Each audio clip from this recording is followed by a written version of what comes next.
И така, това е старта на село Лозен. Малко обрасъл.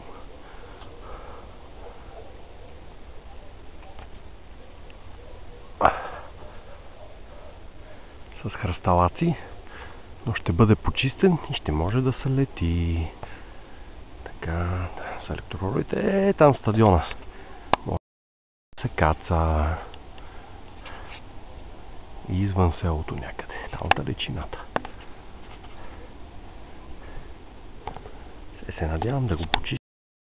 Той нещичко. И така.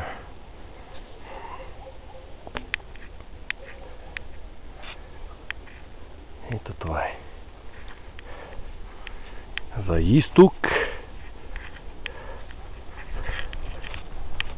За северо-изток, за север и лекинко на северо-запад. Това трябва да е. Горе-долу на 700 метра. И това е.